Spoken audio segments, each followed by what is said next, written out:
समुद्र मंथन एक दिव्य प्रक्रिया थी जिसमें क्षीर सागर को मंदराचल पर्वत से मथा गया और नागराज वासुकी को रस्सी बनाया गया। इस मंथन से सिर्फ अमृत ही नहीं बल्कि 14 अद्भुत रत्न भी प्रकट हुए थे जिनका अपना अपना महत्व था। आइए जानते हैं वे 14 रत्न कौन कौन से थे। हलाहल विष। समुद्र मंथन के दौरान सबसे पहले कालकूट विष निकला जिसके ताप से समस्त सृष्टि में हाहाकार मच गया। तब इसे भगवान शिव जी ने अपने कंठ में ग्रहण कर लिया। इस विष के कारण महादेव का कंठ नीला पड़ गया और वे नीलकंठ कहलाए। कामधेनु गाय। इसके बाद प्रकट हुई कामधेनु गाय। ये दिव्य गाय थी जो मनचाही इच्छाएं पूरी करने में सक्षम थी। इसे ऋषि मुनियों को सौंप दिया गया। उच्च श्रवा घोड़ा। समुद्र मंथन के दौरान उत्पन्न हुए इस सफेद रंग के अश्व को घोड़ों का राजा कहा जाता है। ये एक 7 सिरों वाला सफेद घोड़ा था। इसे असुरों के राजा बलि ने अपने पास रख लिया। ऐरावत हाथी। इसके बाद निकला एक विशाल सफेद हाथी जिसके 4 दांत थे। इसका नाम ऐरावत था। इसे देवराज इंद्र ने अपना वाहन बनाया। कौस्तुभ मणि।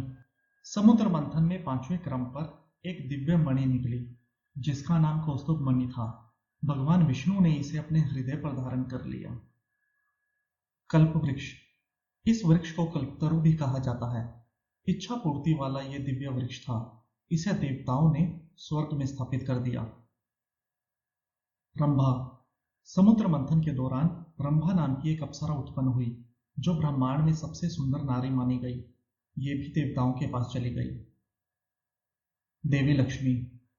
अब प्रकट हुई मां लक्ष्मी जो धन, वैभव और समृद्धि की देवी हैं। उन्होंने स्वयं भगवान विष्णु को अपना पति चुना और उनके साथ वैकुंठ चली गई। वारुणी देवी।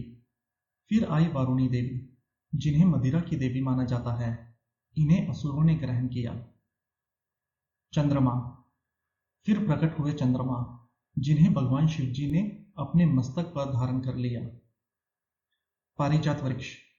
फिर प्रकट हुआ पारिजात वृक्ष जो स्वर्गीय खुशबू और दिव्य फूलों से युक्त था। इसे छूने से ही थकान मिट जाती थी। ये भी देवताओं के हिस्से में गया। 5 जन्य शंख।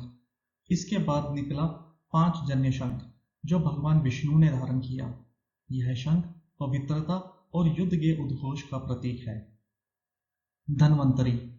इसके बाद प्रकट हुए भगवान धन्वंतरी जो आयुर्वेद के देवता माने जाते हैं। उन्होंने अपने हाथों में अमृत कलश धारण किया हुआ था। अमृत। आखिरकार सबसे बहुमूल्य चीज अमृत कलश निकला। इसी के लिए देवताओं और असुरों में भयंकर युद्ध हुआ, लेकिन अंत में भगवान विष्णु ने मोहिनी रूप धारण कर देवताओं को अमृत पिला दिया।